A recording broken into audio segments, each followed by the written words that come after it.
할아버지, 껌 하나만 사주시면 안 돼요? 저는 천천히 고개를 들었습니다. 포장마차의 희미한 불빛 아래 아이의 손은 너무나 작았고 눈동자는 이상하리만큼 단단해 보였습니다. 안타까운 마음에 저는 말없이 지갑을 열었습니다. 그저 습관처럼 돈 몇 장을 꺼내 쥐어주려던 순간이었습니다.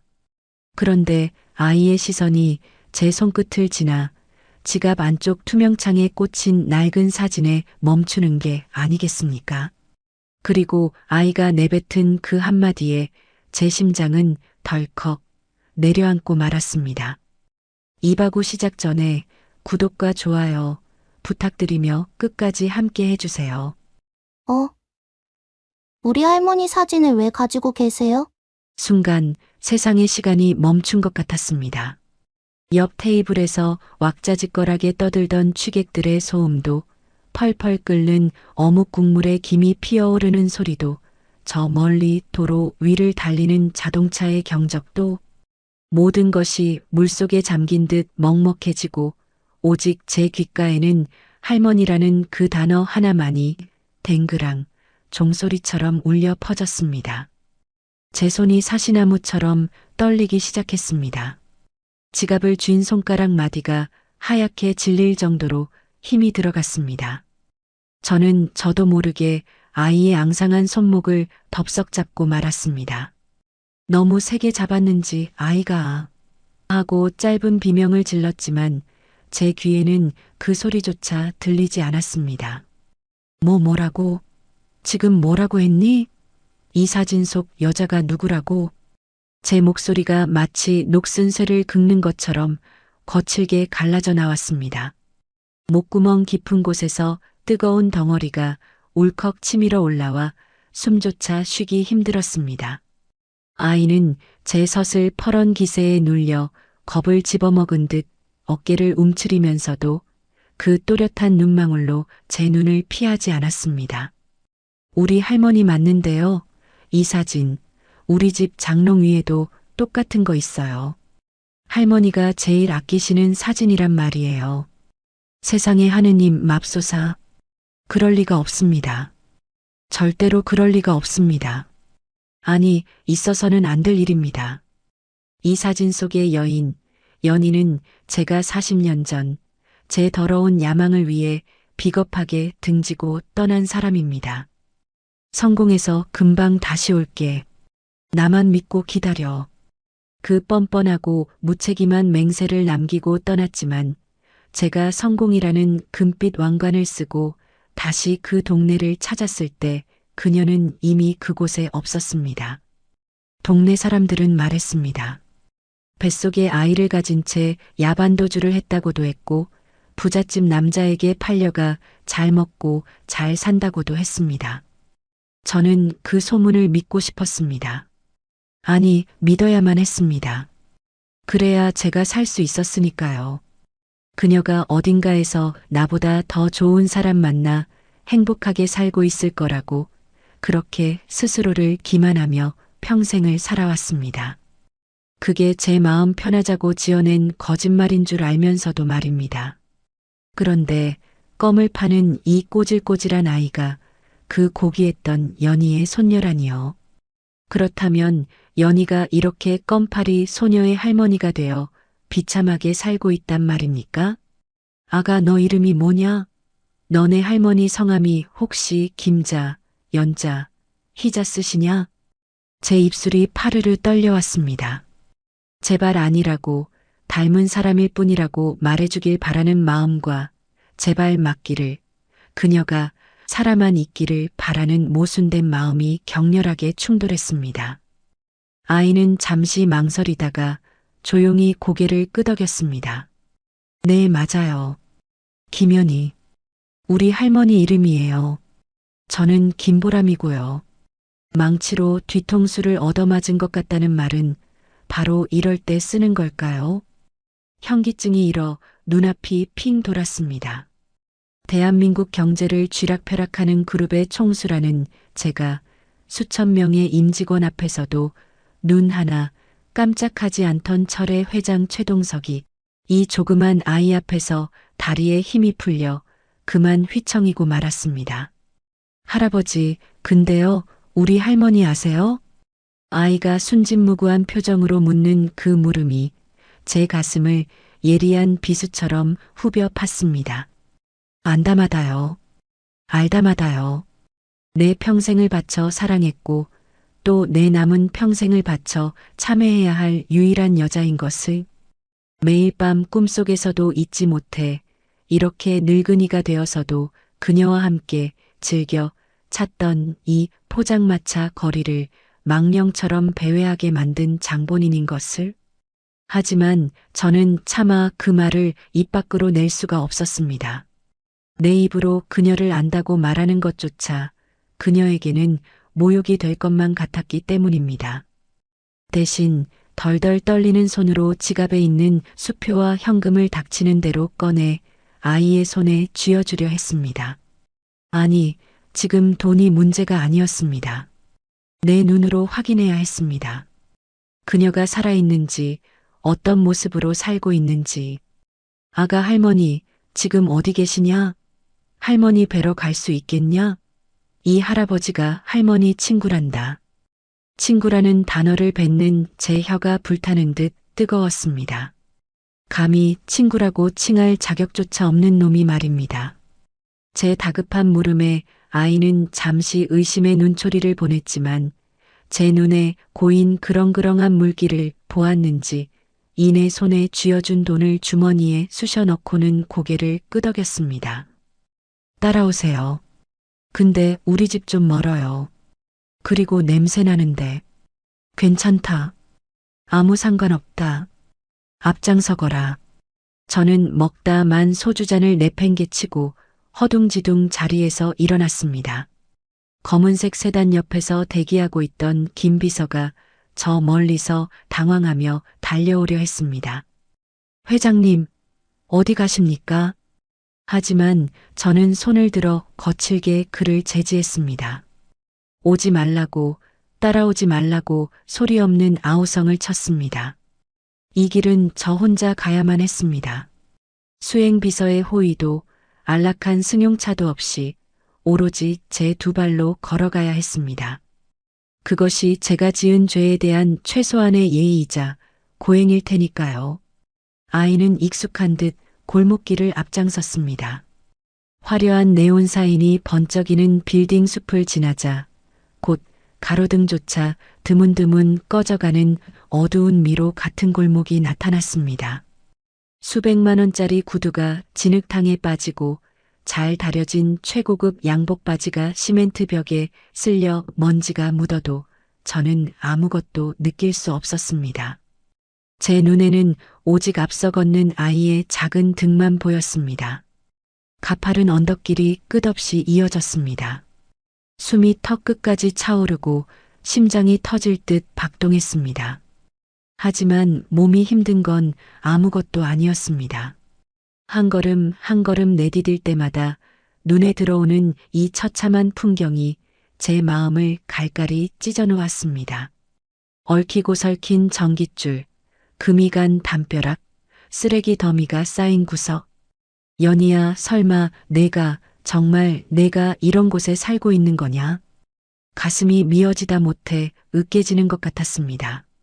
제가 펜트하우스에서 최고급 와인을 마시며 고독이라는 사치스러운 감정에 빠져 있을 때 당신은 대체 어떤 지옥 같은 삶을 견뎌내고 있었던 겁니까? 아이의 뒷모습이, 낡은 점퍼가, 달아빠진 운동화 뒤축이 마치 제 심장을 짓밟는 것만 같아 숨을 쉴 수가 없었습니다. 한참을 걷던 아이가 달동네 꼭대기에서도 가장 구석진 붉은 벽돌이 다 부서진 허름한 다세대 주택 앞에서 멈춰 섰습니다. 지상도 아닌 땅속으로 파고 들어가는 가파른 계단. 빛 한 줄기 들지 않는 그 반지하 방이 아이의 목적지였습니다. 할머니, 나왔어. 껌 다 팔았어. 아이가 녹슨 철문을 삐거덕 하고 열었습니다.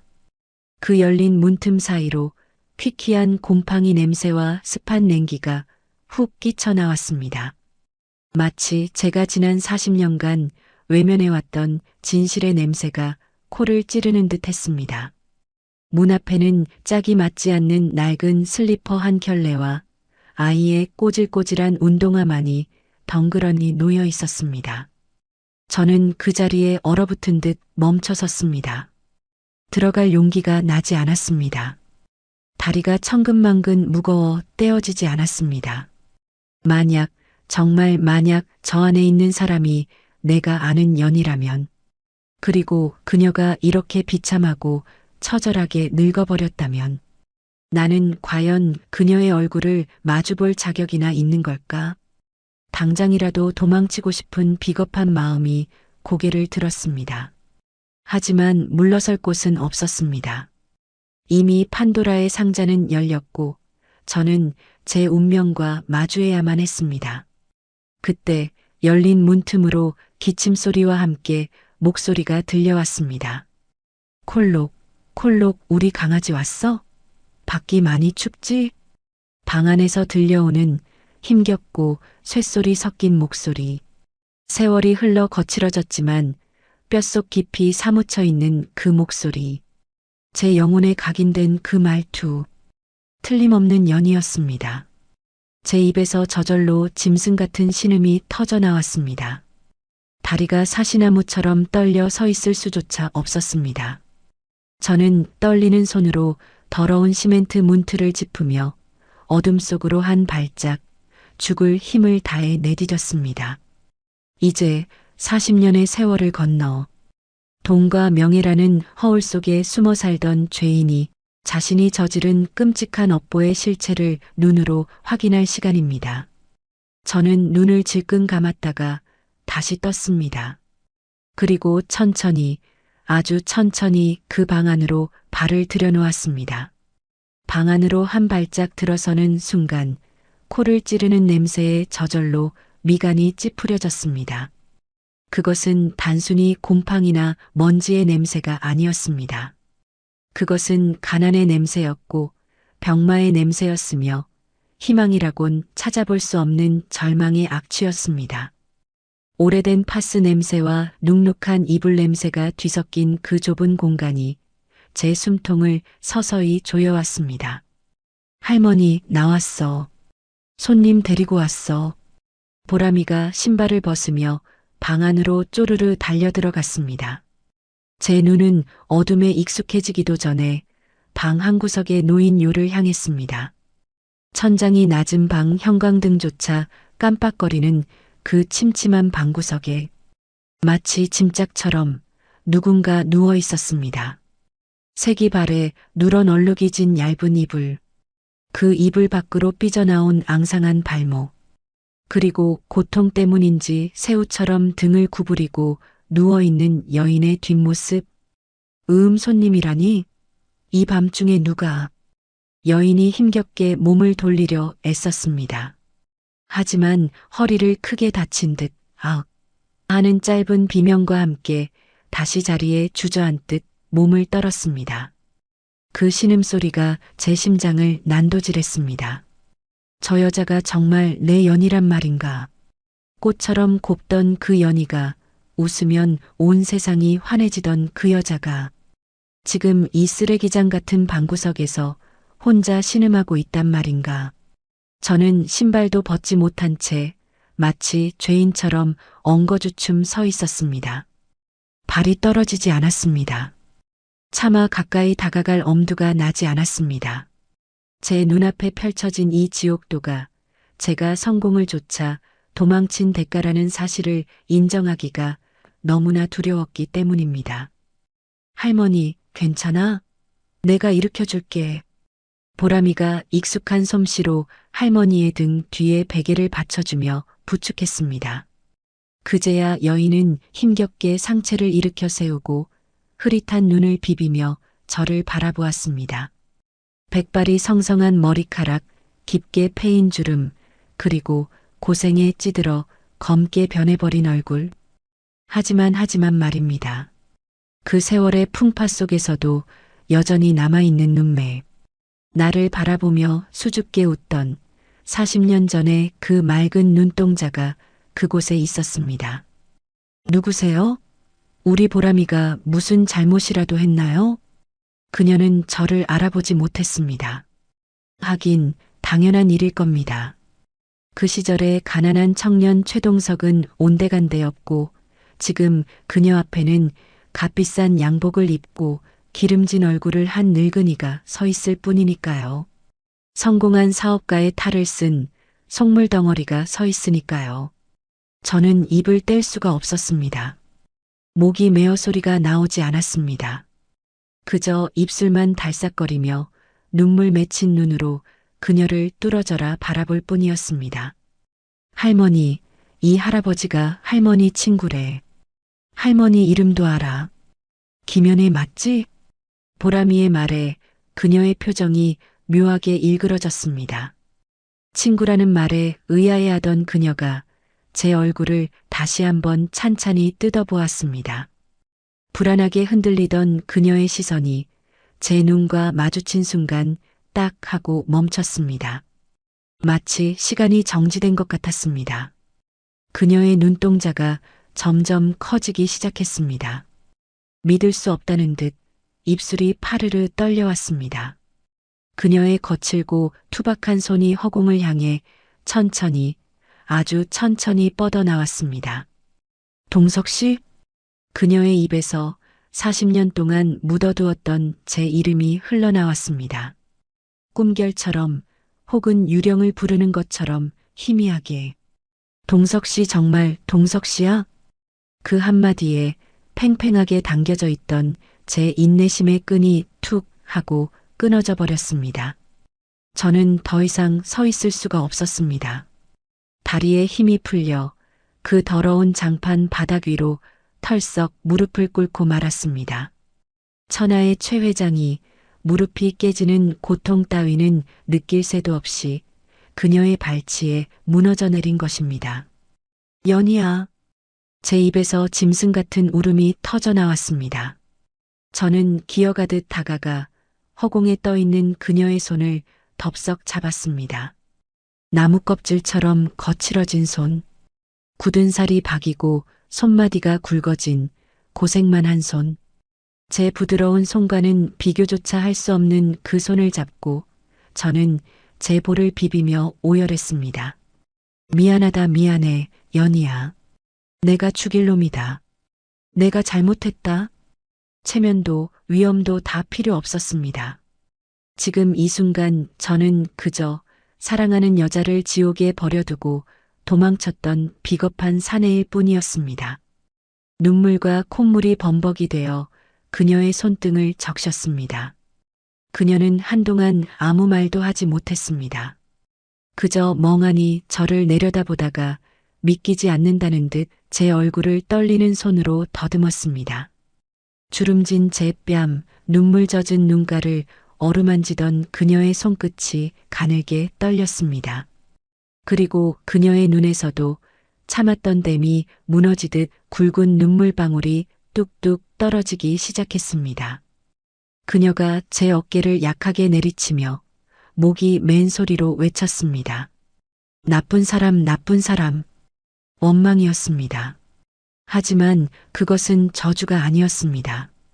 그것은 40년의 세월을 혼자 견뎌낸 여인의 한이었고 그리움이었습니다.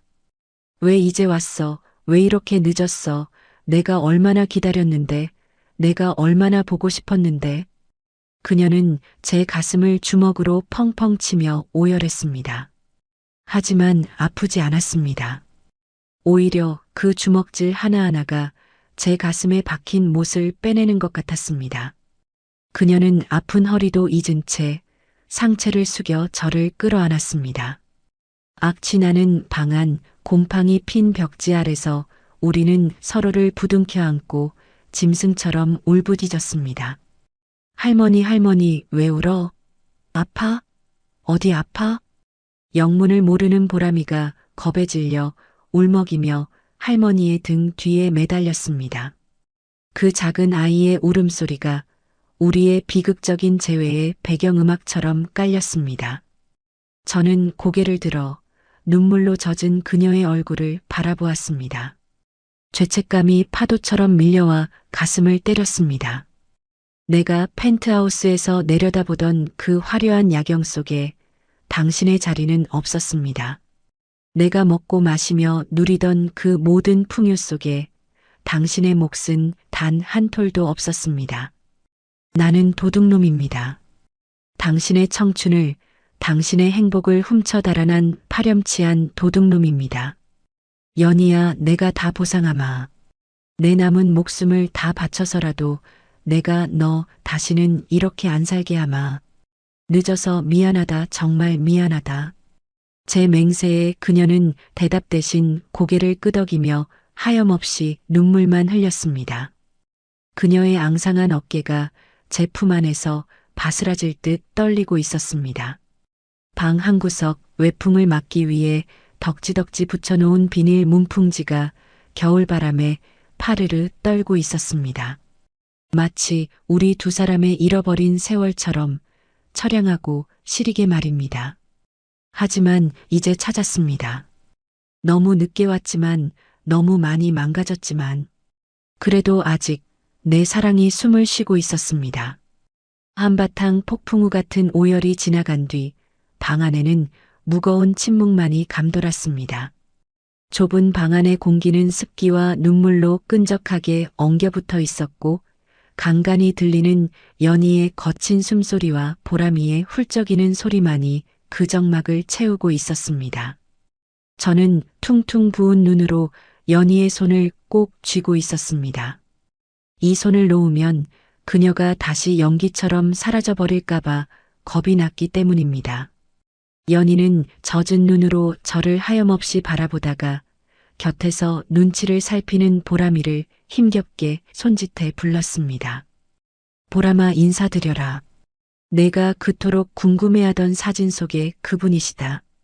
보람이가 눈을 동그랗게 뜨고 저와 연희를 번갈아 쳐다보았습니다. 아이는 아직 이 상황을 온전히 이해하지 못한 눈치였습니다. 그저 할머니 친구라던 돈 많은 할아버지가 왜 이렇게 서럽게 우는지 의아할 뿐이었겠죠. 연희야, 대체 어떻게 된 거냐? 이 아이가 내 손녀란 말이냐? 그럼 너 결혼했었던 거야? 남편은 자식들은 다 어디 가고 너 혼자 이러고 있어? 제 물음에 연희의 눈동자가 깊게 흔들렸습니다. 그녀는 입술을 꾹 깨물더니 고개를 푹 숙였습니다. 그리고 아주 작은 목소리로 하지만 제 뇌리에 천둥처럼 박히는 말을 내뱉었습니다. 결혼 같은 거 한 적 없어. 뭐? 그게 무슨 소리야? 그럼 이 아이는? 동석 씨, 당신이 떠나고 나서 알았어. 내 뱃속에 당신 아이가 자라고 있다는 걸. 쿵. 심장이 바닥으로 떨어져 나뒹구는 것 같았습니다. 숨이 턱 막혀 말이 나오지 않았습니다. 내 아이. 뭐라고? 내 아이라고? 그럼 대체 왜 나한테 알리지 않았어?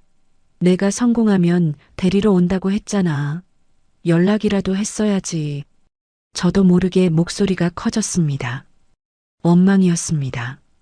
하지만 그 원망은 그녀가 아닌 그 사실을 까맣게 모르고 살아온 저 자신을 향한 것이었습니다. 연희는 쓸쓸하게 웃으며 고개를 저었습니다. 당신 야망이 큰 사람이었잖아. 성공하겠다고, 서울 가서 큰 기업 일으키겠다고 눈에 불을 켜고 떠난 사람한테 혹 하나 붙여서 발목 잡고 싶지 않았어. 갓난쟁이 울음소리가 당신 앞길을 막을까봐 그래서 숨었어. 당신이 찾지 못할 곳으로. 아, 연희야. 이 바보 같은 여자야. 성공이 다 무슨 소용입니까? 천하를 얻으면 뭐합니까? 제 핏줄이, 제 사랑이 저 때문에 어둠 속으로 숨어들어야 했다는데 저는 가슴을 쥐어뜯고 싶은 심정이었습니다. 그래서 혼자 나온 거야? 그 모진 세월을 혼자서? 응, 아들이었어. 당신을 쏙 빼닮은 아주 듬직하고 잘생긴 아들이었어. 이름은 민수라고 지었어. 최민수? 민수야.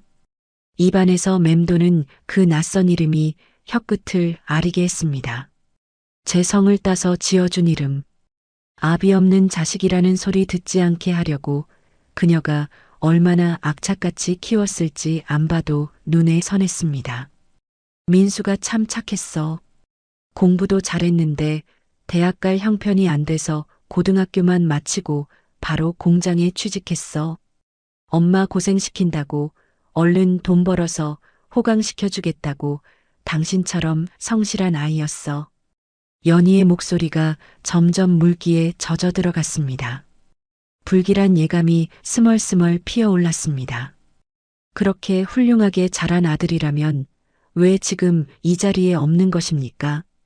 왜 이 늙은 어미가 병든 몸으로 손녀와 단둘이 방치되어 있는 것입니까? 그런데 그 아이는 지금 어디 있나? 민수 내 아들은 어디 있어? 제 다급한 물음에 연희는 고개를 떨구고 입을 틀어막았습니다. 어깨가 격렬하게 들썩였습니다. 민수 5년 전에 갔어. 가다니? 어디로? 저 세상으로 갔어. 순간 귀에서 삐 하는 이명이 들려왔습니다. 세상이 하얗게 탈색되어 버린 것 같았습니다. 야간 작업 끝나고 오토바이 타고 오다가 졸음운전 트럭에 그만. 며느리랑 같이 그날 밤에 둘 다 우리 보람이 4살 때 그렇게 허망하게. 연희는 말을 잇지 못하고 오열했습니다.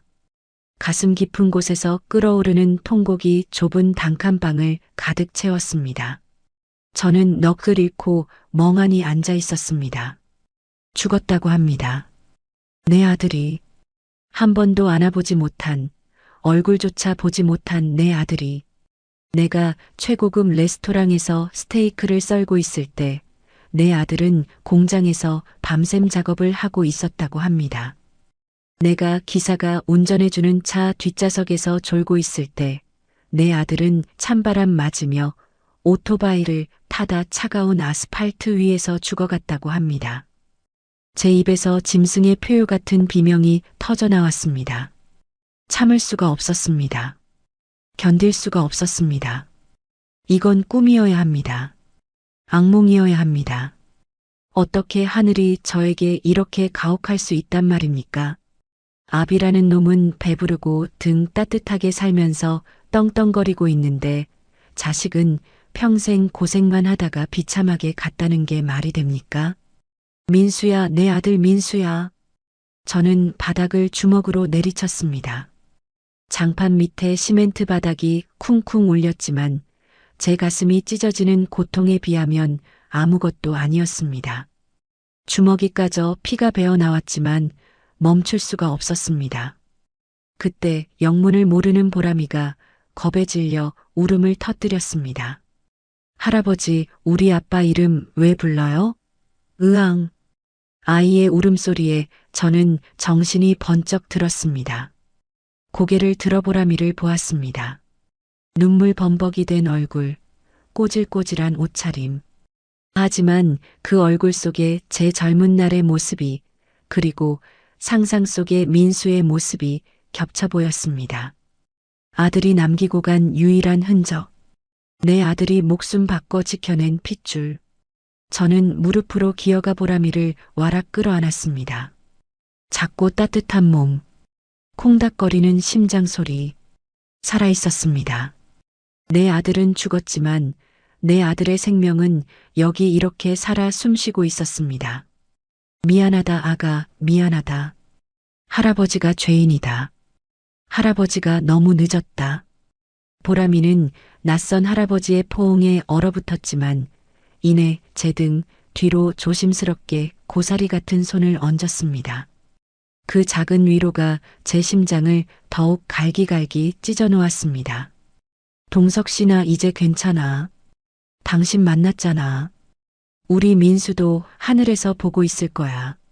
아빠가 찾아왔다고 이제 우리 보람이 껌팔러 안 나가도 된다고 좋아할 거야. 연희가 쉰 목소리로 저를 달랬습니다. 그녀의 얼굴은 고통과 안도가 뒤섞여 묘한 표정을 짓고 있었습니다. 하지만 식은땀이 비 오듯 흐르고 입술이 파랗게 질려 있는 것이 심상치 않았습니다. 허리의 통증이 한계에 다다른 것이 분명했습니다. 안 되겠다. 일단 여기서 나가자. 병원으로 가야 해. 당장. 저는 눈물을 닦을 새도 없이 품 안에서 휴대전화를 꺼냈습니다. 손이 떨려 버튼이 잘 눌러지지 않았지만 이를 악물고 비서실장에게 전화를 걸었습니다. 김 실장, 당장 차 대기시켜. 그리고 제일 큰 병원 VIP실 잡아놔. 지금 당장. 전화기 너머로 김 실장의 당황한 목소리가 들렸지만 저는 대꾸도 없이 전화를 끊었습니다. 그리고 연희에게 다가가 그녀를 조심스럽게 안아들려 했습니다. 하지만 7순이 넘은 늙은이의 힘으로는 역부족이었습니다. 제 자신이 이렇게 무력하게 느껴진 적이 없었습니다. 보람아, 할아버지 도와다오. 할머니 업고 나갈 거다. 신발 할머니 신발 좀 챙겨라. 저는 젖먹던 힘까지 짜내어 깃털처럼 가벼워진 연희를 등 뒤로 업었습니다. 앙상한 뼈마디가 제 등에 닿았습니다. 이 가벼운 무게가 바로 그녀가 짊어지고 온 삶의 무게였을 겁니다. 동석 씨 무거워 내려놔, 나 괜찮아. 등 뒤에서 힘없는 목소리가 들려왔습니다. 저는 고개를 세차게 저으며 악착같이 다리에 힘을 주었습니다. 아니, 안 무거워. 하나도 안 무거워. 연희야, 조금만 참아. 이제 고생 끝이야. 내가 너 살릴 거야. 무슨 수를 써서라도 내가 너 살려놓을 거야. 계단을 오르는 한 걸음 한 걸음이 천근만근이었습니다. 하지만 저는 멈출 수 없었습니다. 하늘에 있는 내 아들 민수가 보고 있을 테니까요. 아빠 노릇 한번 못해준 못난 아비가 할 수 있는 마지막 속죄는 이것뿐이니까요. 차가운 밤 공기 속으로 저는 연희를 업고 세상 밖으로 나왔습니다. 저 멀리서 수행원들의 검은 차들이 불빛을 번쩍이며 달려오고 있었습니다. 그 불빛이 마치 우리 세 사람의 새로운 운명을 비추는 서막처럼 느껴졌습니다. 회장님, 이게 대체 무슨... 골목 입구에 도착하자 검은 세단에서 내린 김 실장과 경호원들이 사색이 되어 달려왔습니다. 그들의 눈은 제 등에 엎인 넝마 같은 행색의 연희를 보고 믿을 수 없다는 듯 크게 흔들렸습니다. 가까이 다가온 그들이 연희에게서 나는 퀴퀴한 악취에 순간적으로 코를 찡그리는 것을 저는 놓치지 않았습니다. 비켜. 뭐들 하고 있어. 문 열어. 저의 벼락 같은 호통에 경호원들이 허둥지둥 뒷문을 열었습니다. 김 실장이 연희를 받아 안으려 손을 뻗었지만 저는 거칠게 고개를 저었습니다. 내 여자의 몸에 감히 너희들의 손을 대게 할 수는 없다는 본능적인 거부감이었습니다. 저는 조심스럽게, 아주 조심스럽게 연희를 최고급 가죽 시트 위에 눕혔습니다. 흙투성이 신발과 바지가 수억 원짜리 차 내부를 더럽혔지만 그런 건 눈곱만큼도 중요하지 않았습니다. 보람아, 타라. 할아버지 옆에 꼭 붙어 있어라. 겁에 질려 쭈뼛거리는 보람이를 제 옆에 태우고 저는 운전기사에게 소리쳤습니다. 병원으로 가. 당장. 차는 미친 듯이 도심을 질주했습니다. 저는 뒷좌석에서 연희의 차가운 손을 두 손으로 감싸 쥐고 계속해서 주무르며 체온을 나누었습니다. 화려한 네온 사인이 차창 밖으로 스쳐 지나갔습니다. 이 도시의 주인이라 자부했던 저였지만 지금 이 순간 저는 낡은 점퍼를 입은 병든 노파의 손 하나를 잡고 어쩔 줄 모르는 무력한 노인일 뿐이었습니다. 병원 로비는 이미 발칵 뒤집혀 있었습니다. 그룹 회장이 직접, 그것도 웬 노숙자 차림의 환자를 데리고 응급실로 들이닥쳤으니 당연한 일이었습니다. 병원장을 비롯한 의료진이 하얗게 질린 얼굴로 뛰쳐나왔습니다. 회장님, 연락받았습니다. 이쪽으로. 번쩍이는 대리석 바닥 위로 이동식 침대가 미끄러지듯 달려왔습니다. 연희가 침대에 옮겨지고 의료진들이 그녀를 VIP 전용 처치실로 급히 옮겼습니다.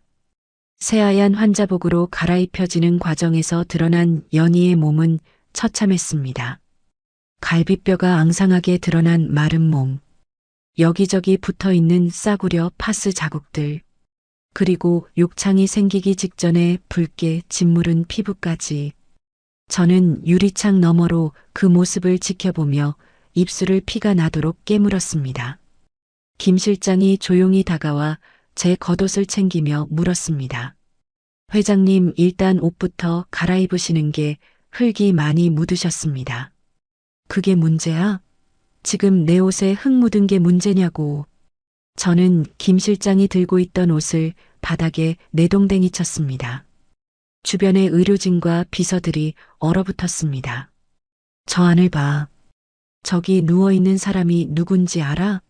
내 아내가 됐어야 할 사람이야. 근데 내가 저 사람을 저 꼴로 만들었어. 내가. 제 울부짖음은 병원 복도에 메아리 쳤습니다. 부끄러웠습니다. 수천억 자산가라는 타이틀이, 사회공헌 대상을 받았다는 상패들이 전부 다 쓰레기처럼 느껴졌습니다. 내 여자가 파스 한 장 살 돈이 없어서 고통을 참으며 뼈가 삭아갈 때 나는 대체 어디서 무엇을 하고 있었단 말입니까? 잠시 후 정밀 검사를 마친 병원장이 땀을 뻘뻘 흘리며 나왔습니다. 그의 표정은 어둡고 난처해 보였습니다. 회장님 상태가 생각보다 심각합니다. 말해. 무슨 병이야? 고칠 수는 있는 거야? 요추 3번과 4번이 완전히 주저앉았습니다. 압박 골절인데 다치신 지 최소 3주는 넘은 것 같습니다. 뼈 조각이 신경을 누르고 있어서 통증이 상상을 초월했을 겁니다. 이걸 어떻게 참으셨는지 의학적으로 이해가 안 될 정도입니다. 쿵. 가슴에 돌덩이가 떨어지는 것 같았습니다. 3주 그 긴 시간 동안 연희는 그 지옥 같은 방에서 비명 한 번 제대로 지르지 못하고 끙끙 앓고 있었던 것입니다. 병원비가 무서워서, 손녀 굶길까봐. 수술하면 낫는 거지. 그게 결과를 장담할 수 없습니다. 신경 손상이 이미 많이 진행되어서. 하지만 지금 당장 응급수술을 들어가지 않으면 영구적인 하지마비가 올 수도 있습니다. 평생 휠체어를 타셔야 할지도 모릅니다. 뭐라고? 게다가 영양 상태가 너무 안 좋으셔서 전신 마취를 견디실 수 있을지 걱정입니다만 선택의 여지가 없습니다. 지금 당장 수술방으로 올려야 합니다. 동의해 주시겠습니까? 해. 무조건 해. 다리만 못 쓰게 되는 게 아니라 걷게 만들어. 대한민국 최고 명의들 다 불러서라도 내 발로 걷게 만들어. 돈은 얼마가 들어도 상관없으니까 무조건 예전처럼 걷게 해놓으란 말이야. 저는 병원장의 어깨를 잡고 사정하듯 협박하듯 소리쳤습니다. 병실로 옮겨지는 침대를 따라 저는 다시 뛰었습니다. 마취 기운에 취해 눈이 반쯤 풀린 연희가 저를 알아보고 입술을 달싹였습니다. 동석 씨 돈 많이 들 텐데 나 그냥 집에 갈래. 그 상황에서도 돈 걱정입니다. 평생 돈 때문에 한이 맺힌 사람처럼. 저는 침대 난간을 잡고 달리며 그녀의 이마에 맺힌 식은땀을 닦아주었습니다. 돈 걱정하지 마. 나 돈 많아. 너 병원 하나 통째로 사주고도 남을 만큼 많아. 그러니까 제발 그런 쓸데없는 걱정하지 말고 수술만 잘 받아. 알았지? 수술실 문이 닫히고 저는 털썩 의자에 주저앉았습니다. 그제야 옆에 쭈그리고 앉아있던 보람이가 보였습니다.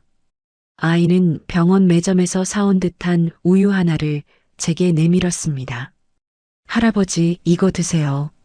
아까 보니까 손 떨리시던데 당 떨어지면 큰일 난대요. 할머니가 그랬어요. 저는 그 우유를 받아들고 하염없이 눈물을 흘렸습니다. 이 조그만 아이도 아는 걸 나만 모르고 살았습니다. 가족을 챙기는 법, 사랑하는 사람을 걱정하는 법, 돈 버는 법만 배웠지 사람 노릇하는 법은 다 잊어버린 괴물이 바로 저였습니다. 보람아, 할아버지가 미안하다. 할머니가 저렇게 아픈 줄도 모르고 너 혼자 껌 팔러 나가게 해서 정말 미안하다. 보람이는 제 옆에 바짝 붙어 앉으며 제 손을 꼭 잡았습니다. 괜찮아요. 할아버지가 왔으니까 이제 할머니 안 아플 거잖아요. 할아버지는 대장님이잖아요. 병원장 아저씨도 할아버지한테 꼼짝 못하던데요. 아이의 순진한 말에 쓴웃음이 나왔습니다. 그래, 나는 대장이다. 돈으로 세상을 호령하는 대장. 하지만 그 힘을 이제야, 너무 늦게야, 가장 소중한 사람을 위해 쓰게 된 못난 대장이다. 시간이 얼마나 흘렀을까요? 수술 중 램프가 꺼지지 않고 밤이 깊어갔습니다. 저는 기도했습니다. 신이 있다면 제발 그녀의 다리를 지켜달라고. 그녀가 다시 두 발로 서서 나와 함께 따뜻한 봄날 벚꽃길을 걸을 수 있게 해달라고. 그 소박한 행복마저 허락되지 않는다면 나는 내 전 재산을 불태워서라도 신을 저주하겠다고. 그때 수술실 문이 열리고 병원장이 지친 기색으로 걸어 나왔습니다. 저는 용수철처럼 튀어나갔습니다. 어떻게 됐어? 수술은? 병원장은 마스크를 벗으며 길게 한숨을 내쉬었습니다. 그 짧은 침묵이 제게는 영겁의 시간처럼 느껴졌습니다. 수술은 잘 끝났습니다. 신경감압도 성공적으로 마쳤고요. 다만 워낙 오랜 기간 방치된 상태라 재활 과정이 매우 힘들 겁니다. 본인의 의지가 무엇보다 중요합니다. 그리고 영양 상태가 너무 나빠서 회복 속도가 더딜 수 있습니다. 당분간은 절대 안정이 필요합니다. 다리에 힘이 풀리며 안도의 한숨이 터져 나왔습니다. 살았습니다. 다리를 잃지 않았습니다. 최악은 피했습니다. 고맙소, 정말 고맙소. 저는 병원장의 손을 잡고 고개를 숙였습니다. 천하의 최 회장이 일개 병원장에게 허리를 굽힌 것입니다.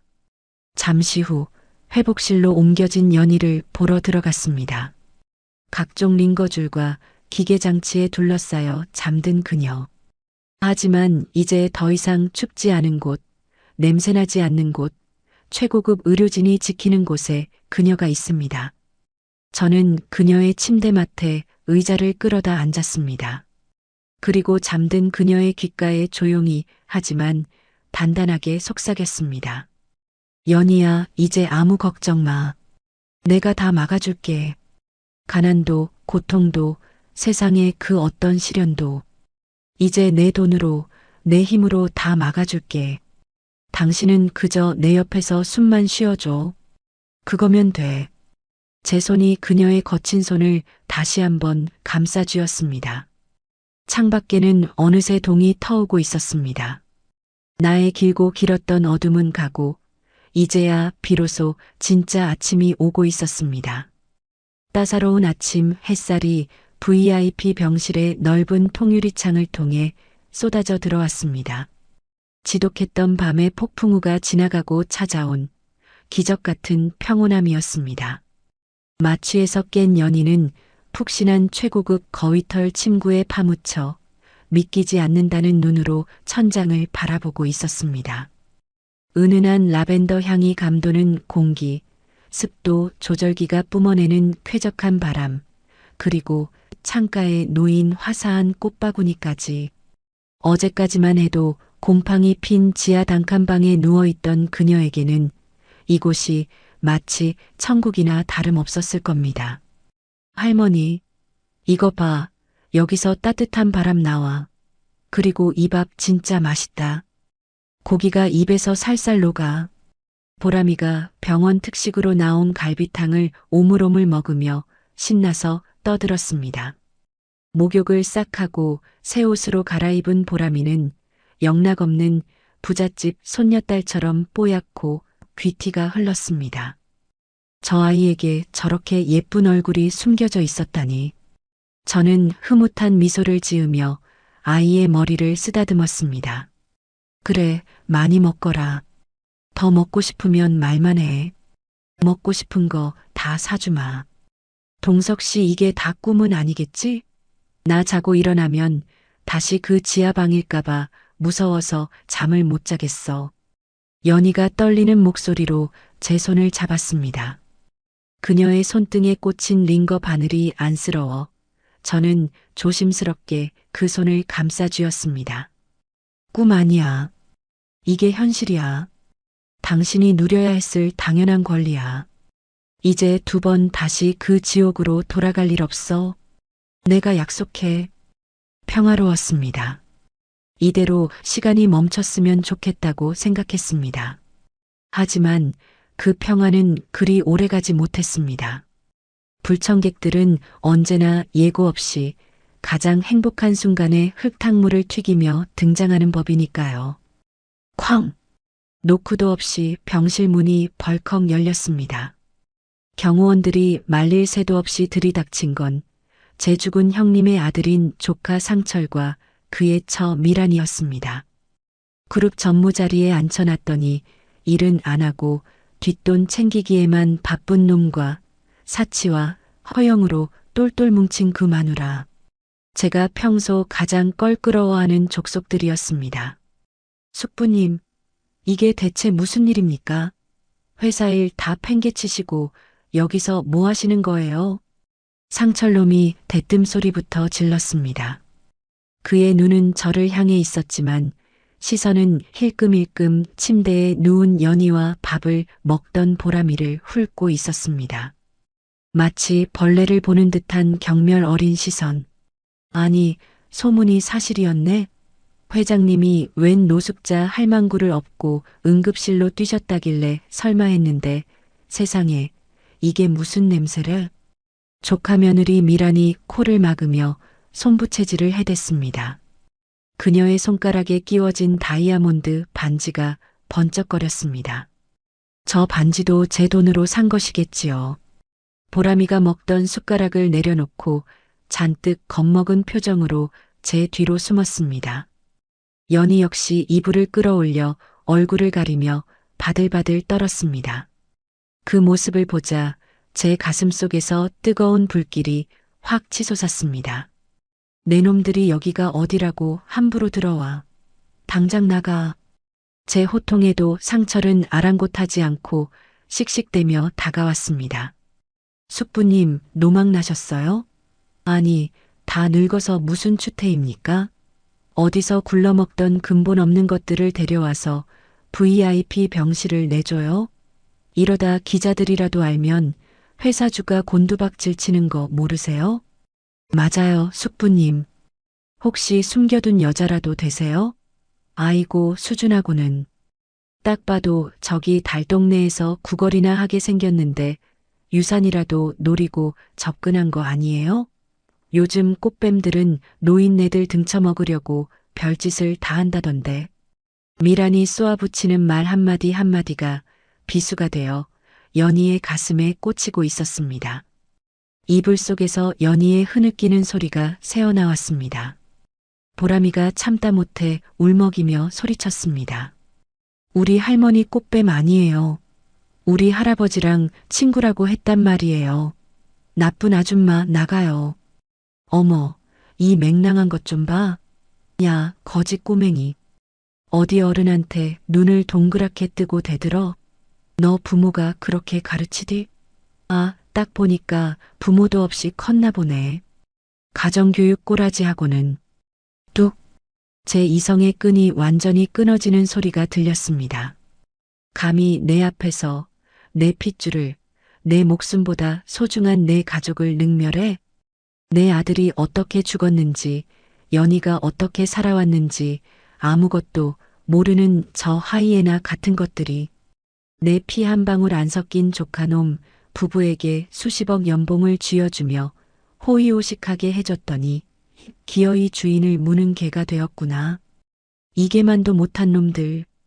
저는 옆에 있던 화병을 집어들어 벽을 향해 힘껏 던졌습니다. 와장창 유리가 산산조각 나며 물이 사방으로 튀었습니다. 굉음과 함께 병실 안에는 찬물을 끼얹은 듯 정적이 감돌았습니다. 상철과 미란이 사색이 되어 입을 다물었습니다. 저는 성큼성큼 다가가 상철의 뺨을 잇는 힘껏 후려갈겼습니다. 짝! 제 손바닥이 얼얼할 정도의 강타였습니다. 상철이 비명을 지르며 바닥으로 나뒹굴었습니다. 숙부님 미치셨어요? 왜 사람을 치고 그러세요? 미란이 악을 쓰며 달려들었지만 저는 그녀를 매섭게 노려보며 낮게 으르렁거렸습니다. 입 닥쳐. 한마디만 더 지저대면 그 입을 막아버릴 테니까. 평생을 기업 총수로 살아오며 뿜어내던 살기였습니다. 미라는 히익하고 숨을 들이켜며 뒷걸음질 쳤습니다. 저는 쓰러진 상철의 멱살을 잡고 일으켜 세웠습니다. 잘 들어라. 내 놈 눈에는 저 사람들이 거지로 보이고 꽃뱀으로 보이냐? 똑똑히 봐라. 저분은 내 아내이고 저 아이는 내 친손녀다. 네네. 그게 무슨... 상철의 눈이 튀어나올 듯 커졌습니다. 충격과 공포로 얼룩진 그 얼굴을 보며 저는 싸늘하게 미소 지었습니다. 내 죽은 아들 민수가 남기고 간 핏줄이란 말이다. 너희들이 내 유산 탐내며 침 흘리고 있을 때 공장에서 일하다 죽은 내 불쌍한 아들의 핏줄이란 말이다. 제 고함 소리에 상철은 다리가 풀려 주저앉았습니다. 사태 파악이 끝난 미라는 얼굴이 하얗게 질려 벌벌 떨기 시작했습니다. 진짜 후계자, 진짜 핏줄이 나타났다는 사실은 그들에게 사형 선고나 다름없었으니까요. 숙부님 오해십니다. 저희는 그런 줄 모르고 그저 숙부님 걱정에. 닥쳐. 꼴도 보기 싫으니까 당장 꺼져. 저는 인터폰을 들어 보안팀을 호출했습니다.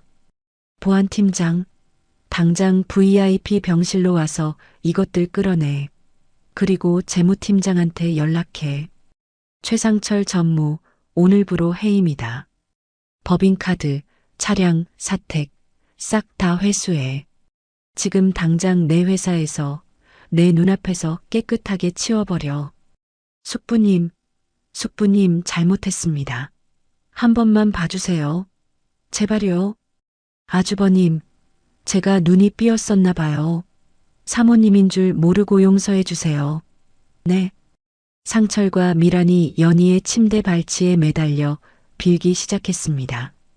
조금 전까지 꽃뱀이라 부르던 입으로 사모님을 외치는 그 역겨운 태세 전환에 구역질이 치밀어 올랐습니다. 연희는 겁에 질려 고개를 돌려버렸고 보람이 역시 귀를 막고 있었습니다. 끌어내. 도착한 보안 요원들이 발버둥 치는 두 사람을 짐짝처럼 끌고 나갔습니다. 복도 멀리까지 그들의 비명소리가 이어지다 엘리베이터 문이 닫히며 고요가 찾아왔습니다. 저는 거친 숨을 몰아쉬며 흐트러진 옷매무새를 가다듬었습니다. 손이 덜덜 떨리고 있었습니다. 분노 때문인지 슬픔 때문인지 알 수 없었습니다. 천천히 뒤를 돌아보자 놀란 토끼 눈을 한 보람이와 눈물 범벅이 된 연희가 저를 바라보고 있었습니다. 저는 천천히 다가가 놀란 보람이를 품에 꼭 안았습니다. 그리고 연희의 손을 다시 잡았습니다. 놀라게 해서 미안해, 정말 미안해. 동석 씨 우리 때문에 당신 곤란해지는 거 아니야? 가족들한테. 가족? 아니, 놈들은 가족이 아니야. 내 피를 빨아먹는 거머리들이지. 저는 연희의 눈을 똑바로 쳐다보며 제 인생을 건 맹세를 의조렸습니다. 내 가족은 이 세상에 딱 둘뿐이야. 당신, 그리고 우리 보람이. 이제부터 똑똑히 지켜봐. 내가 가진 돈, 권력, 힘 그 모든 걸 써서 당신들을 어떻게 지키는지. 내 핏줄을 건드리는 놈들은 그게 누구든 지옥 끝까지 쫓아가서 짓밟아 버릴 거야. 이제 당신들 눈에서 눈물 나게 하는 놈은 내 손으로 피눈물 흘리게 해줄 테니까. 제 단호한 목소리에 연희는 안도한 듯 다시 눈물을 흘리며 고개를 끄덕였습니다. 보람이는 제 품에 얼굴을 묻으며 더 깊이 파고들었습니다. 할아버지의 넓은 품. 난생 처음 느껴보는 든든한 보호막. 그래, 이것이 가장이다. 이것이 내가 그토록 돈을 벌어야 했던 진짜 이유다. 40년 만에 찾은 내 정원, 내 꽃밭을. 이제는 그 어떤 비바람도 범접하지 못하게 철옹성을 쌓으리라. 저는 이를 악물며 다시 한번 다짐했습니다. 동석 씨, 그렇게 깎으면 사과살이 다 떨어져 나가잖아요. 껍질만 살살 돌려 깎으라니까요. 연희의 핀잔에 저는 머쓱하게 뒷머리를 극적였습니다. 손에 쥐어진 과도와 사과는 제 마음대로 움직여주지 않았습니다. 수조원짜리 계약서에 서명할 때는 눈 하나 깜짝하지 않던 손이 고작 사과 하나 깎는데 이리도 덜덜 떨리다니요. 제가 깎아놓은 사과는 마치 쥐가 파먹은 것처럼 울퉁불퉁 엉망진창이었습니다. 이거 참 칼이 문제야, 칼이. 독일제 쌍둥이 칼이라더니 영 시원치 않구만. 어이구, 연장 탓은. 이리 줘요. 내가 깎을게요. 연희가 웃음을 터뜨리며 과도를 뺏으려 했지만 저는 짐짓 엄한 표정으로 고개를 저었습니다. 안 돼. 손에 물 한 방울 안 묻히게 해준다고 했잖아. 사과 하나를 깎아도 내가 깎아. 정 못 깎겠으면 갈아서라도 먹여줄 테니까 가만히 있어. 제 고집에 연희는 못 이기는 척 피식 웃으며 침대 헤드에 등을 기댔습니다. 그녀의 얼굴에는 이제 핏기가 돌고 살도 제법 올랐습니다. 푹 꺼졌던 볼살이 통통해지니 40년 전 제가 사랑했던 그 고운 얼굴이 언뜻언뜻 비쳤습니다. 그 모습을 보는 것만으로도 배가 불렀습니다. 기업 주가가 상한가를 칠 때보다 지금 제 눈앞에서 사과 한쪽을 오물거리는 연희의 입술을 보는 게 100만 배는 더 행복했습니다. 병실 생활도 어느덧 한 달이 지났습니다. 그동안 제 인생은 180도 바뀌었습니다. 새벽 5시에 일어나 조찬 회의를 주재하고 밤 12시까지 보고서를 검토하던 워커홀릭 최동석은 이제 없습니다. 대신 아침 일찍 일어나 연희의 휠체어를 밀고 병원 정원을 산책하고 보람이의 등교 준비를 챙기는 할아버지 최동석이 있을 뿐입니다. 할아버지, 학교 다녀오겠습니다. 노란색 스쿨버스에 오르며 보람이가 손을 흔들었습니다. 처음에는 낯선 환경에 적응하지 못해 주눅 들어있던 아이였습니다. 하지만 이제는 최고급 사립 초등학교 교복이 제법 잘 어울리는 어엿한 학생이 되었습니다. 물론 입학 첫날 이사장실에 찾아가 우리 손녀 기죽이는 선생이나 학생 있으면 학교 문 닫게 만들 줄 알아라 하고 으름장을 놓은 건 비밀입니다. 그래, 잘 다녀오거라. 친구들이랑 싸우지 말고 간식 꼭 챙겨 먹고. 멀어지는 버스를 보며 저는 팔이 빠져라 손을 흔들었습니다. 남들이 보면 영락없는 손녀 바보라고 비웃겠지만 상관없습니다. 저 아이의 등 뒤에 든든한 배경이 있다는 걸 세상 모두에게 보여주고 싶었으니까요. 오후에는 연희의 재활치료가 있었습니다. 이 시간이 하루 중 가장 고통스럽고도 가장 감동적인 시간이었습니다. 평행봉을 잡고 일어서려던 연희가 신음과 함께 주저앉았습니다. 굳어버린 다 근육을 깨우는 건 뼈를 깎는 고통을 수반하는 일이었습니다. 이마에 송골송골 맺힌 땀방울, 고통으로 일그러진 얼굴. 지켜보는 제 마음도 타들어갔습니다. 당장이라도 달려가 그만해. 안 해도 돼. 라고 소리치고 싶었습니다.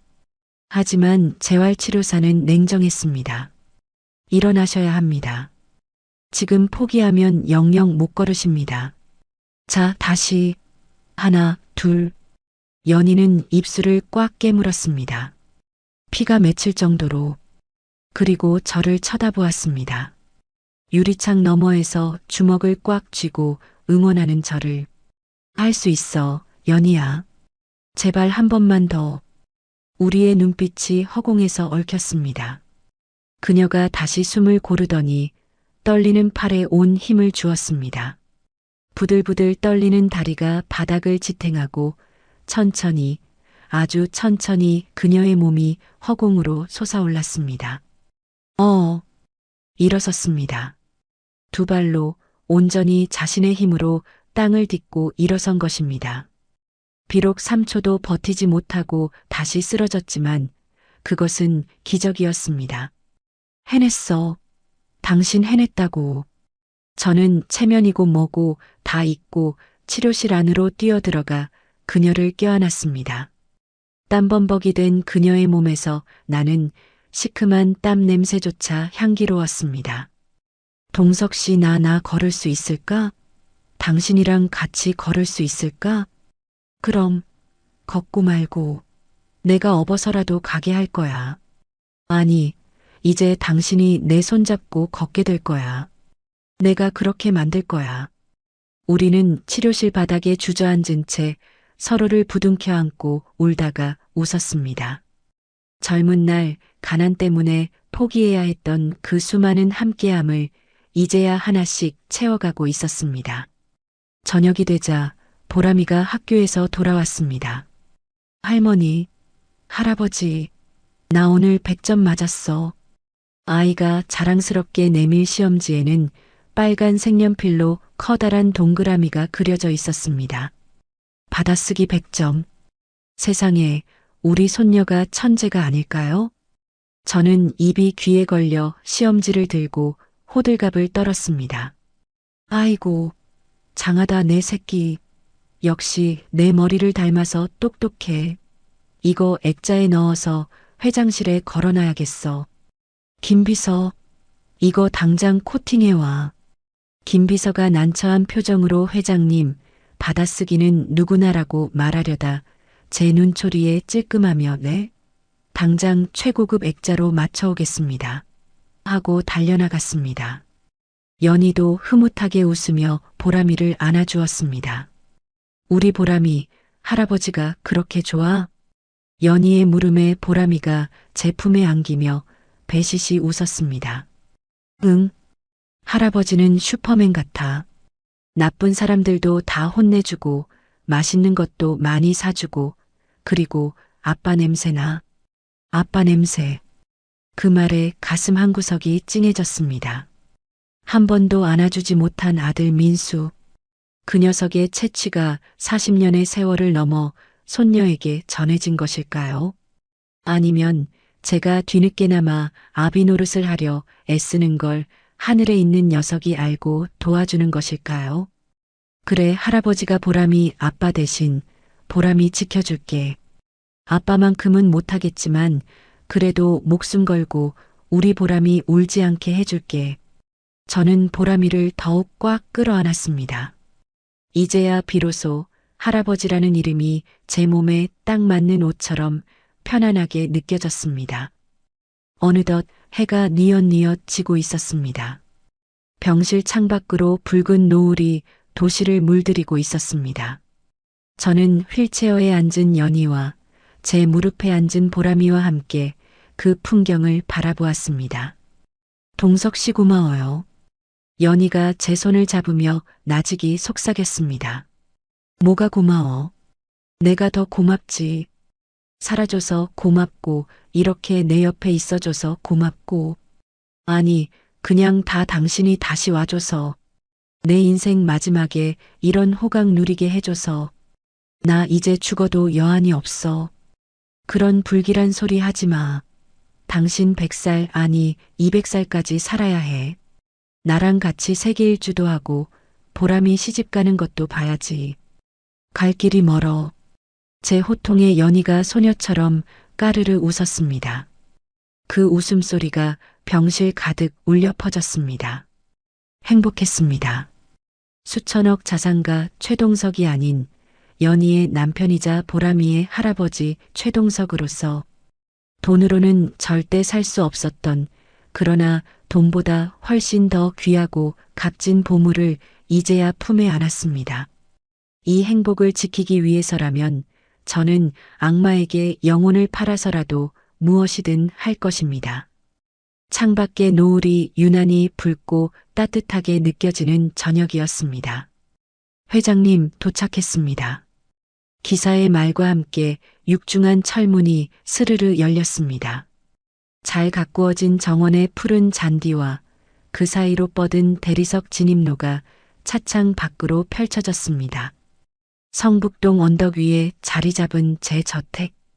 대한민국에서 내로라 하는 정재계 인사들이 드나들던 곳이지만 오늘만큼 귀한 손님을 맞이한 적은 없었습니다. 아니, 손님이 아니지요. 이 집의 진짜 주인이 돌아오는 날입니다. 우와 할아버지, 여기가 우리 집이에요? 진짜 궁전 같아요. 뒷좌석에서 창밖을 내다보던 보람이가 입을 다물지 못했습니다. 연희는 휠체어에 앉은 채 믿기지 않는다는 듯 제 손을 꼭 잡았습니다. 그녀의 손에 베어 땀이 차 있었습니다. 동석 씨, 내가 이런 데서 살아도 되는 거야? 나 같은 사람이 감히. 감이라니. 당치도 않은 소리. 여기가 바로 당신 집이야. 당신이 안주인이야. 40년 동안 비워뒀던 자리에 주인이 이제야 돌아온 것뿐이야. 차 문이 열리자 도열해 있던 집사와 가정부, 경호원들이 일제히 허리를 90도로 숙였습니다. 어서 오십시오, 사모님. 기다리고 있었습니다. 우렁찬 인사에 연희는 어쩔 줄 몰라 하며 고개를 숙였고 보람이는 제 다리 뒤로 숨었습니다. 저는 보람이를 안아들고 연희의 휠체어를 직접 밀며 현관으로 향했습니다. 자, 들어가자. 우리 집으로. 현관문을 들어서자 높은 천장에 매달린 샹들리에가 눈부시게 빛나고 있었습니다. 대리석 바닥은 거울처럼 반짝였고 곳곳에 놓인 예술품들이 위엄을 뽐내고 있었습니다. 하지만 그 화려함보다 더 빛나는 건 이 낯선 풍경에 압도되면서도 행복해하는 두 사람의 표정이었습니다. 여기가 거실이고 저쪽이 주방, 그리고 1층이 우리가 지낼 방이야. 보람이 방은 제일 햇빛 잘 드는 남쪽에 꾸며놨어. 핑크색 좋아한다고 했지? 온통 핑크색으로 도배해놨으니까 마음에 들 거야. 보람이는 와. 하고 환호성을 지르며 2층으로 뛰어 올라갔습니다. 저는 연희를 데리고 1층 안쪽에 마련된 안방으로 향했습니다. 원래는 2층이 안방이었지만 다리가 불편한 연희를 위해 1층 서재를 개조해 최고급 침실로 꾸며놓은 곳입니다. 들어가 봐. 마음에 들지 모르겠네.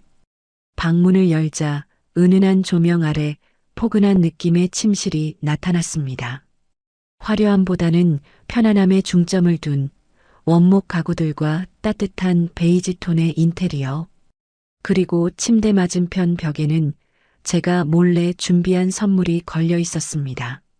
바로 연희의 젊은 시절 사진과 민수의 돌사진, 그리고 보람이의 사진을 합성해 만든 대형 가족 사진이었습니다. 연희는 휠체어를 멈추고 그 사진을 한참 동안 바라보았습니다. 떨리는 손을 뻗어 허공에서 민수의 얼굴을 쓰다듬었습니다.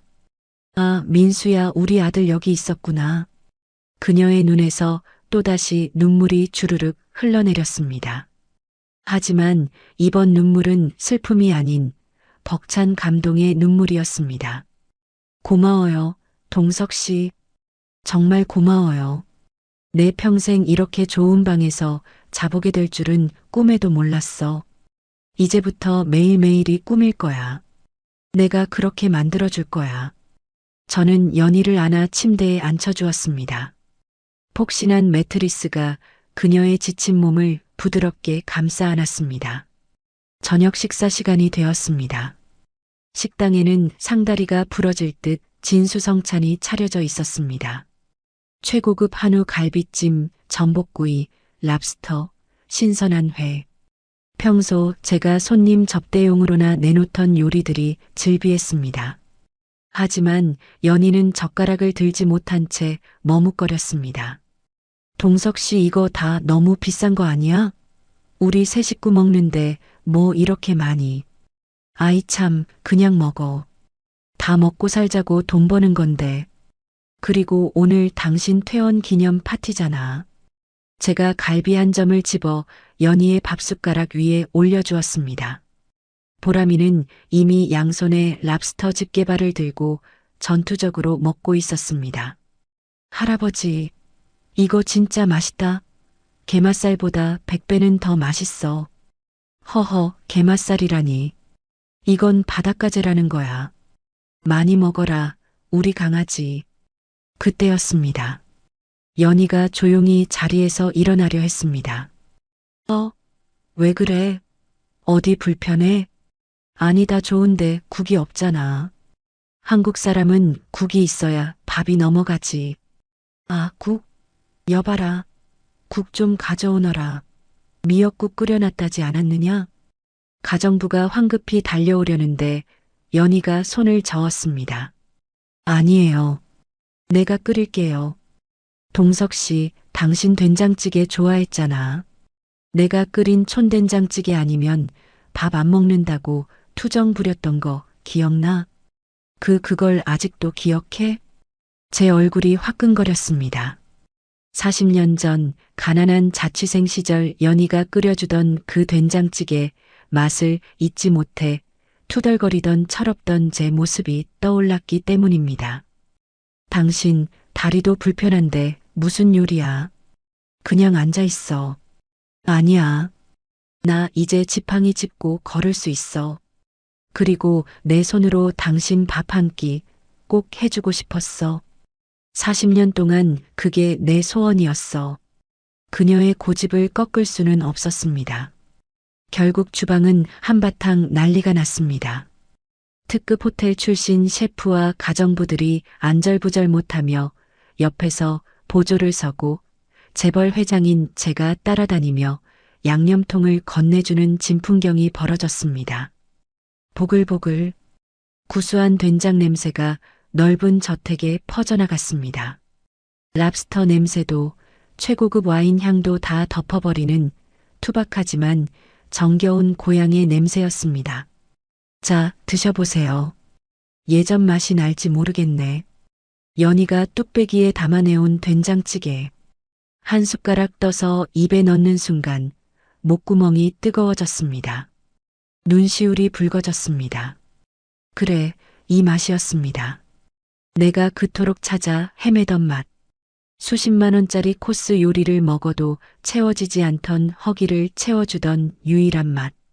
맛있다, 정말 맛있다, 연희야.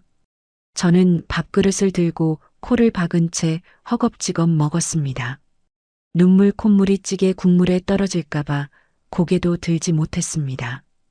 연희는 그런 저를 보며 흐뭇하게 미소 지었고 보람이는 할아버지, 체예요. 천천히 드세요 하며 물을 따라 주었습니다. 식사를 마치고 우리는 거실 소파에 나란히 앉아 과일을 먹었습니다. TV에서는 드라마가 나오고 있었지만 아무도 화면을 보지 않았습니다. 그저 서로의 얼굴을 보고 손을 잡고 체온을 느끼는 것만으로도 충분했으니까요. 저는 품 안에서 작은 벨벳 상자를 꺼냈습니다. 연희야. 응? 손 좀 줘봐. 제가 상자를 열자 심플하지만 우아한 백금 반지가 반짝였습니다. 알이 굵은 다이아몬드 반지도 있었지만 연희가 부담스러워할 것 같아 일부러 가장 깔끔하고 단아한 디자인으로 골랐습니다.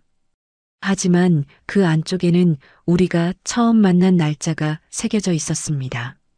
이거 놔주는 거야? 응. 40년 늦은 프로포즈야. 너무 늦어서 미안해. 그리고 받아줘서 고마워. 저는 그녀의 네 번째 손가락에 반지를 끼워 주었습니다. 마디가 굵어지고 거칠어진 손가락이었지만 반지는 맞춤옷처럼 딱 맞았습니다. 연희는 반지를 어루만지며 소리 없이 울었습니다. 나 이거 끼고 설거지해도 돼? 아이고, 이 사람아. 설거지는 무슨, 손에 물 한 방울 안 묻힌다니까. 그냥 끼고 예쁘게 봐주기만 하면 돼. 제 타박에 연희가 젖은 눈으로 활짝 웃었습니다. 그 웃음이 샹들리에보다 더 환하게 거실을 비쳤습니다. 할아버지, 나도 반지. 보람이가 샘이 났는지 제 무릎을 파고들었습니다. 하하, 우리 보람이 건더 예쁜 걸로 준비했지. 저는 주머니에서 사탕 모양의 장난감 반지를 꺼내 보람이 손가락에 끼워 주었습니다. 우와, 최고다. 세 사람의 웃음소리가 저택의 높은 천장을 때리고 맴돌았습니다. 식구, 밥을 같이 먹는 입. 이제 우리는 진짜 식구가 되었습니다. 한 지붕 아래서 같은 찌개를 먹고 같은 곳을 바라보며 웃는 진짜 가족. 밤이 깊었습니다. 연희가 잠든 모습을 한참이나 지켜보다가 저는 조용히 서재로 나왔습니다. 창밖에는 둥근 보름달이 떠 있었습니다. 저는 책상 위에 놓인 사직서를 바라보았습니다. 회장직 사임서. 이미 마음의 결정을 내린 상태였습니다. 더 이상 회사 일에 제 남은 인생을 낭비하고 싶지 않았습니다. 남은 시간은 오로지 저 방 안에 잠든 내 여자와 내 손녀를 위해 쓰고 싶었습니다. 물론 이사회가 뒤집어지고 주주들이 난리를 치겠지만 알게 뭡니까? 나한테는 주가보다 더 중요한 내 인생의 상한가가 저 방 안에 있는데 저는 만년필을 들어 사직서 맨 아래에 힘차게 서명했습니다. 최동석. 그 이름 석자가 오늘따라 유난히 가볍고 자유롭게 느껴졌습니다. 달빛이 저를 축복하듯 은은하게 비추고 있었습니다. 지금부터 최동석 회장님의 중대 발표가 있겠습니다. 수백 개의 카메라 플래시가 터지고 웅성거리는 소리가 회의장을 가득 메웠습니다. 긴급 소집된 임시 주주총회. 대한민국 경제계의 눈과 귀가 이곳으로 쏠려 있었습니다. 단상 위에 선 저는 눈앞에 펼쳐진 수많은 인파를 천천히 둘러보았습니다. 평생을 바쳐 지켜온 이 자리, 이 왕관의 무게가 오늘따라 깃털처럼 가볍게 느껴졌습니다. 저는 마이크를 잡고 준비해온 원고를 펼치지 않고 덮었습니다. 그리고 있는 그대로의 제 진심을 말하기 시작했습니다. 존경하는 주주 여러분, 그리고 임직원 여러분. 저는 오늘부로 그룹 회장직을 내려놓고 경영 일선에서 완전히 물러나고자 합니다. 장내가 술렁거렸습니다. 여기저기서 뭐라고? 말도 안 돼. 하는 탄성이 터져 나왔습니다. 지난 40년 저는 앞만 보고 달렸습니다. 기업을 키우고 돈을 버는 것이 인생의 유일한 목표이자 성공이라 믿었습니다. 하지만 최근에야 깨달았습니다. 제가 쌓아 올린 이 거대한 빌딩 숲이 사실은 모래성 위에 지어진 것이었음을 말입니다. 저는 잠시 말을 멈추고 회의장 맨 뒷자리에 앉아 있는 두 사람을 바라보았습니다. 휠체어에 앉아 걱정스러운 눈빛으로 저를 보는 연희, 그리고 그 옆에서 교복을 입고 손을 흔드는 보람이. 제 시선이 그곳에 머무는 순간 제 입가에는 저절로 미소가 번졌습니다. 저는 진짜 성공을 찾으러 갑니다. 더 이상 차가운 숫자가 아닌 따뜻한 사람의 체온을 느끼며 살고 싶습니다. 제 남은 인생은 저를 기다려준 제 가족, 제 아내와 손녀를 위해 쓰고 싶습니다. 다시 한번 플래시가 빗발쳤습니다. 냉혈한 최 회장의 로맨스, 황혼의 수뇌보 같은 헤드라인이 내일 조간신문을 장식하겠지요. 그리고 제가 가진 지분의 절반을 사회에 환원하여 보람 복지재단을 설립할 것입니다. 가난 때문에 치료받지 못하는 노인들, 부모 없이 홀로 세상과 싸워야 하는 아이들을 위해 쓰겠습니다. 제 아들 민수가 못다 이룬 꿈을, 그리고 제 손녀 보람이가 살아갈 세상을 조금이라도 더 따뜻하게 만드는데 일조하고 싶습니다. 장례는 잠시 정적이 흘렀다가 이내 우레와 같은 박수 소리가 터져 나왔습니다. 그 박수 소리는 그 어떤 행사 때보다 더 크고 웅장하게 제 가슴을 울렸습니다. 저는 단상을 내려와 곧장 연희에게로 걸어갔습니다. 수많은 취재진이 길을 터주었습니다. 가자, 연희야. 우리 여행 가자. 푸른 바다가 눈부시게 펼쳐진 제주도의 한 해안도로. 저는 오픈카의 지붕을 활짝 열고 해안선을 따라 달렸습니다. 조수석에는 선글라스를 끼고 스카프를 휘날리는 연희가, 뒷좌석에는 야호 소리를 지르는 보람이가 타고 있었습니다. 동석 씨, 바람이 너무 좋아. 나 날아갈 것 같아. 하하, 꽉 잡아. 오빠 달린다. 오빠라는 말에 연희가 까르르 웃음을 터뜨렸습니다. 칠순 노인의 주책이라 해도 좋았습니다. 지금 이 순간만큼은 우리는 20살 청춘이었습니다. 우리는 바다가 잘 보이는 언덕 위 벤치에 자리를 잡았습니다. 보람이는 모래사장으로 뛰어내려가 조개 껍데기를 줍느라 정신이 없었고, 연희는 제 어깨에 머리를 기대고 파도 소리를 들었습니다. 좋다, 정말 좋다. 꿈만 같아. 꿈 아니라니까. 앞으로 매일매일 이렇게 살 거야. 봄에는 벚꽃 보러 가고, 가을에는 단풍 보러 가고, 당신 다리 다 나으면 우리 유럽 여행도 가자. 파리에 가서 에펠탑도 보고, 스위스 가서 알프스도 보자. 아유, 다리 아파서 그 먼 데를 어떻게 가. 내가 업고 가면 되지. 내 등짝 아직 튼튼해. 제 너스레에 연희가 제 팔을 찰싹 때리며 웃었습니다. 그녀의 손가락에 끼워진 반지가 햇살을 받아 영롱하게 빛났습니다. 할아버지, 할머니, 이리 오세요. 사진 찍어요. 보람이가 지나가던 커플에게 부탁해 사진을 찍어달라고 했습니다. 우리는 벤치에 나란히 앉았습니다. 가운데에 보람이가, 양옆에 저와 연희가 앉아 서로의 허리를 감싸 안았습니다. 자, 찍습니다. 김치, 김치, 찰칵. 셔터 소리와 함께 우리의 웃음소리가 프레임 속에 박제되었습니다.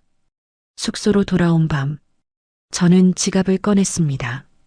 오랫동안 간직해왔던 낡고 빛바랜 연희의 흑백 독사진. 그 사진을 조심스럽게 꺼내 앨범에 꽂아두었습니다. 이제는 추억의 자리로 보내줄 때가 되었습니다. 그리고 그 텅 빈 투명 창에 오늘 낮에 찍은 따끈따끈한 폴라로이드 사진을 끼워 넣었습니다. 활짝 웃고 있는 보람이, 수줍게 미소 짓는 연희, 그리고 그 어느 때보다 편안해 보이는 제 얼굴. 세 사람이 하나가 된 완벽한 가족 사진이었습니다. 저는 지갑을 닫고 가슴에 품었습니다. 두툼한 지갑의 두께보다 더 묵직하고 따뜻한 무언가가 제 가슴을 꽉 채우고 있었습니다. 방문을 열고 들어가니 연희와 보람이가 침대에 누워 도란도란 이야기를 나누고 있었습니다. 할머니, 옛날 이야기 또 해줘. 아빠 어렸을 때 이야기. 그럴까? 보람이 아빠가 말이야, 5살 때. 그 평화로운 풍경을 바라보며 저는 문틀에 기대어 생각했습니다. 사람들은 저를 재벌 회장 최동석이라 부르며 부러워했습니다. 하지만 그들은 몰랐을 것입니다. 제 인생의 진짜 전성기는, 진짜 황금기는 모든 직함을 내려놓고 그저 당신의 남편이자 너의 할아버지가 된 바로 지금부터 시작이라는 것을. 저는 조용히 다가가 그들 곁에 누웠습니다. 연희가 제 손을 잡았고 보람이가 제 품으로 파고들었습니다. 잘 자요, 여보. 안녕히 주무세요, 할아버지. 그래, 우리 가족 모두 좋은 꿈 꿔라. 방 안에 불을 껐지만 어둠은 무섭지 않았습니다.